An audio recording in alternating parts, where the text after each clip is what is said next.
Ang kinaiya sa manluluwas sama ni Kristo gihulagway dinhi sa atong ebanghelyo karon nga gikan sad ni propeta Isaías, kay mao man ning mga propeta ang tigpaila kon kinsa ang moabot. Ang kinaiya gidi ay sa tinuod nga manluluwas dili makiglalis, dili makig-argumento. Ilingay mong tupad ing naman luluwas ka. Ing na ba? Kung ikaw asawa, gusto kang makaluwas sa inyong pamilya, naraban na dayo mga panultihon, gusto lang ginako, Father, masave among family. O gusto ka masave inyong family, ayaw pakiglalis, ayaw pakig-away. Mausad ang bana, gusto nimo masave inyong family, ayaw pakiglalis, ayaw pagsigig himog masaba nga mga pakigpulong, matod pa diri sa atong ebanghelyo. Gusto natong masave atong parokya, ayaw na laglalis, pasana na lang ng 70 million.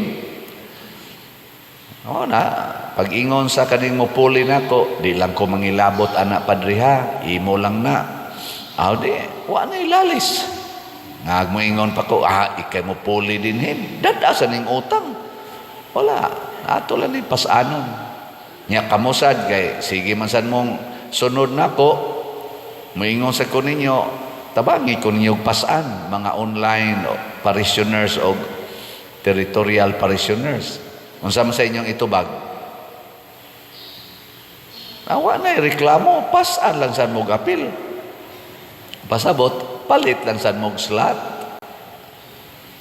Kung gusto natong maluwas ang Pilipinas, kung gusto ni President Marcos o sa iyang mga kauban karon sa administrasyon, ma-legislative man o ma-judiciary, kung gusto nilang maluwas ang Pilipinas, hunungon tanan ning sigig lalis, siging away.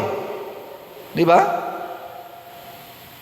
Mauna siya, una ginatong bantayan. So kana ding tao nga kusog makiglalis, sigig pakig-away, sigig datog og mga bati nga istorya ngadto siyang isig ka tao, dili na makaluwas, makatiwas na. Nga ikaduha, nga kinaiya sa manluluwas, magsigi ra gid siya hatag og kaayuhan ngadto sa uban. Muna si Kristo giplanuhan nga patyon sa mga buangon nga mga Pariseo, mga leaders atong panahona nga masinahon kaayo. Ilang giplanuhan nga patyon. Nilikay ra si Kristo, pero nikuyog ang daghang mga tao, iya lang gyapong giayo sila sa ilang mga sakit. Kana ba ang tao nga manluluwas, magsige ra gid nagbuhat og maayo.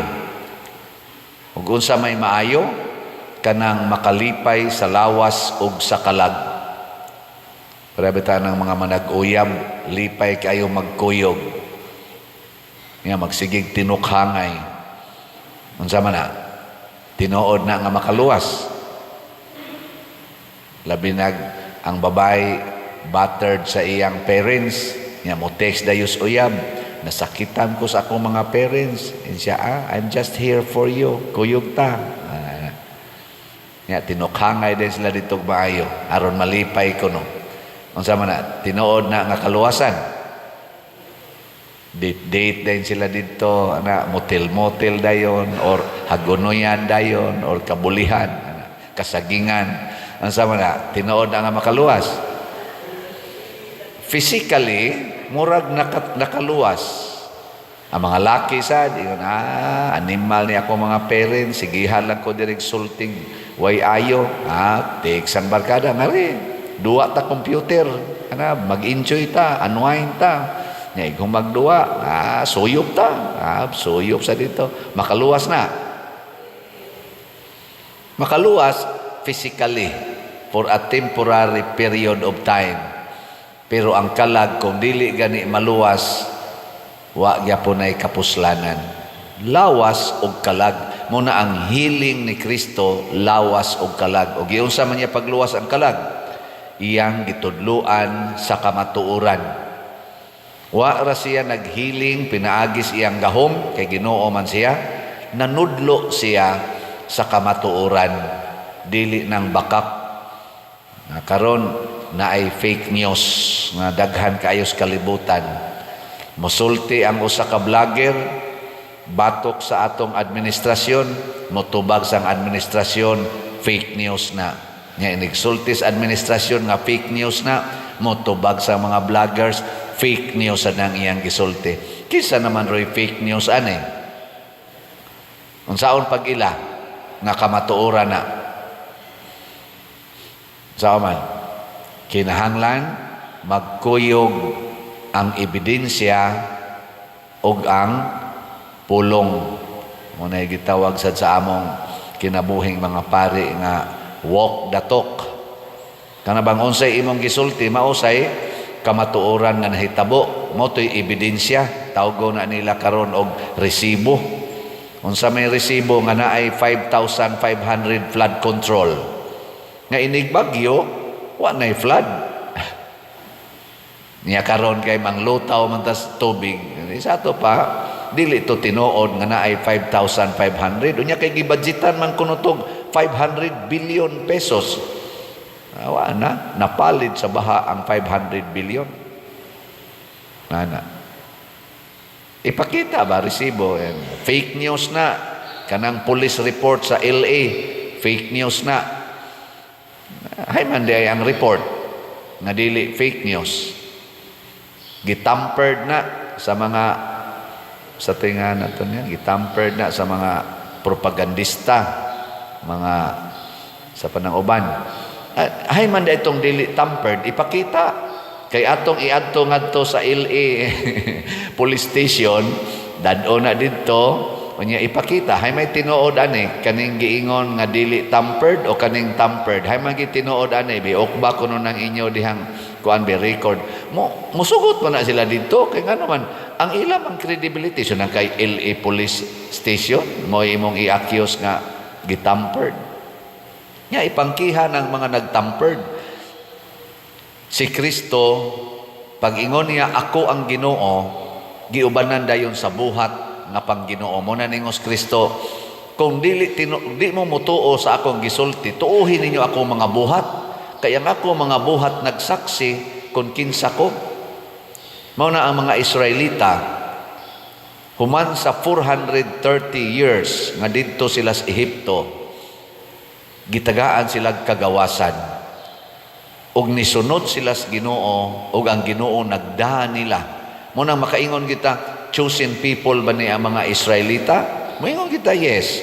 Ngano man, ang pulong sa mga propeta, nag-ingon sila ang piniling katawhan sa Dios. O kung sa may ebidensya, nang lakaw sila, baktas sa disyerto, niabot silang 40 ka tuig nga nagbaktas sa disyerto. Pila ka buok tao ang nagbaktas sa disyerto, nga wa mananom, way pagkaon, way mainom, pero nabuhi for 40 years.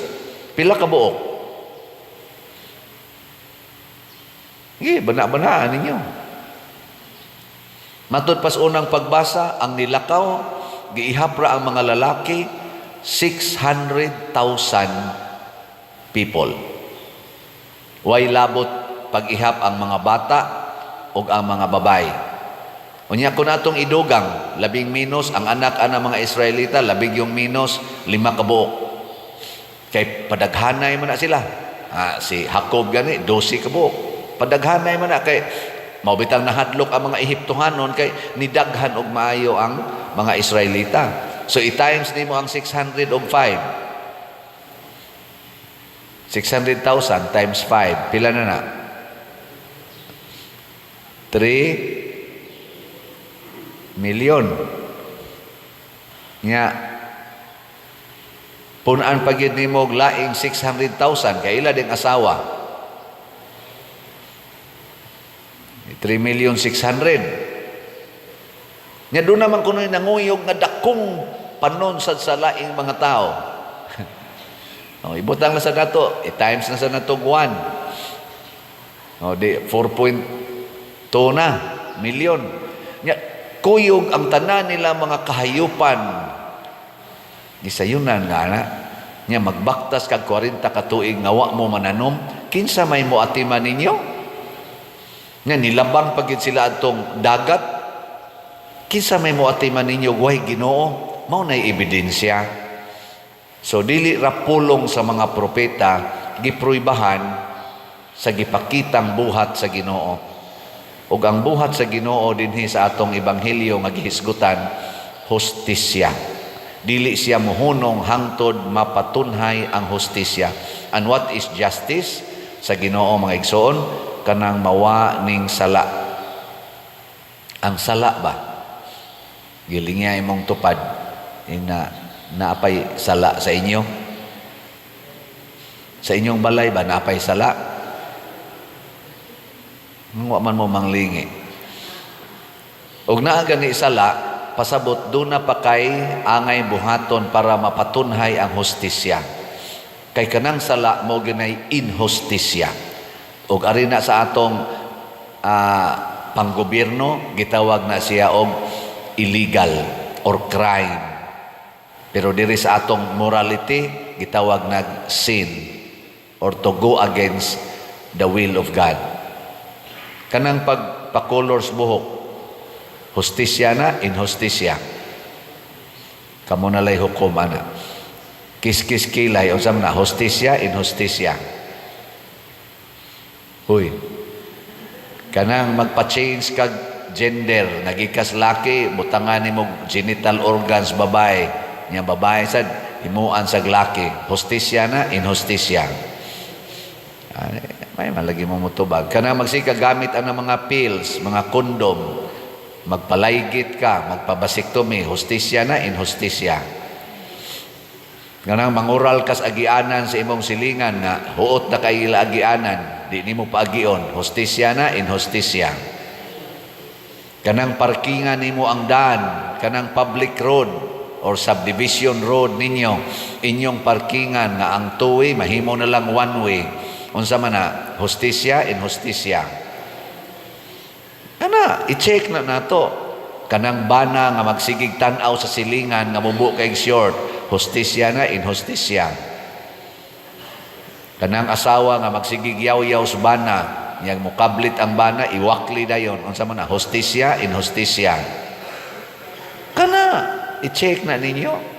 Kanang mga anak nga magsigig duwaan ng computer, way hunong-hunong, wanay tabang-tabang, sa trabaho os balay, dagko ra ba kay kaon, inikaon, unsa man na, hustisya, inhustisya. Ala, ipang-check na nato. Kanang pari nga magsigig baligyag slat, unsa man na, hustisya, inhustisya. Para ibayad sa utang nga 70 million o ipatukod og mga balay, hustisya na, inhustisya. Kana sa mga parishioners nga di gyud mo palit og slat, magpakabungo lang, unsa man na, hustisya, inhustisya. I-check na oy. Ay mo na atong kuan, nya unsa may bunga kung ma-practice ang hustisya, naa dayoy kalipay, kalinaw og kauswagan. Kanang kalipay, kalinaw og kauswagan bunga na sa hustisya nga Diosnon, dili hustisya ra nga kalibutanon. Wa gani ng kalinaw, kalipay o kauswagan isip nasod, way Ginoo diha. Muna ang mga Israelita, nakaabot yun sa yuta ng ilang adtuan kay nagkuyog sila sa Ginoo. O ang ilang leader mao si Moises. Muna ako, mobalhin man ko nga tos Compostela, magbaon aning 70 million, mailahan raon niya ninyo kung naatay Ginoo, kay mahuman manginigbayad. Mailhan sa na kamo mga nagsigig paminaw nako nga nagsunod gyud Ginoo kay mo palit man gyud mog slat. Di ba? Na gusto na sad mog update. Sige, ako bang i-update ha. Hinay kay ngirog basin pag mukusog ni rong adlaw. Ang atong grace, ang atong halin 8,287 na kaslats, naapay 691,713 kaslats. 100 pesos per slot. Yan na ni 70 slot challenge nga tag 7,000. 10 38 na sad ka challenges ang atong nadawat. Ang atong CTU-MM, katong atong itukod og mga balay, remaining houses, mga 12 ka houses, 5,546 na ang atong halin o naapay 1,454 ka slots nga available, 100 pesos per slot. Nya doon na sa 61 slot challenge nga tag 6,131 na ka slots o ka-challenges ang atong nadawat. Pakpakan na to ang namalit na tog slots. Salamat kayo. Sa hinay-hinay na to ani, mahurot gini siya. Nga unsaon pagpadalangan para mo palit mog slot, mangutana man mog unsaon pagpalit og slot, kuan lang. Kaning atong tanawa lang ning atong official information. Ipadaan ning atong bank accounts, or aning atong GCash accounts, pero sa pagkakaroon puno ng akong GCash di na masudlan, or ipadalangan through our kaning mga ngan din official contact persons, pinaagi kwarta padala niya amo nang i-record o i-claim. Mga igsuon, dili sayon ang pag-atubang og mga problema, labi na gyud ang pagtabang sa mga kabus natong kaigsuonan ug ang pagpalambo sa parokya. Kining atong nahitabo dinhi sa atong parokya, ebidensya sad ni, resibo ni sa atong paghigugmaay for the past 6 years, from August 2019 hangtod karong August 2025. Salamat ninyo mga parishioners nako, online o territorial parishioners, kay dako kay tag nahimong ebidensya. Muhimo lang niya kog comprehensive report unya sa tingalis mga last Sunday. Ako pang gibalay-balay ang akong i-report ninyo para kamo mga online parishioners throughout the world makakita pod mo sa atong nahimo for 6 years. Karon mobalhin ko sa Compostela kung makaabot pa ko dito. Masaban, makuyog pa muna ko, dili. Ang mga Israelita nagkuyog-kuyog for 40 years. Karon 6 years pa ta. Ato paning punan ha. Kamo dinhing tagaliluan, mahimo na muna kong online parishioners. Sugod karong August 5. Onya, ang mga taga-Compostela mo na say akong territorial parishioners. Pero ang kinabag-an natong mga parishioners online, padayon ta. Tuloy ang ligaya o tuloy ang pagsama-sama.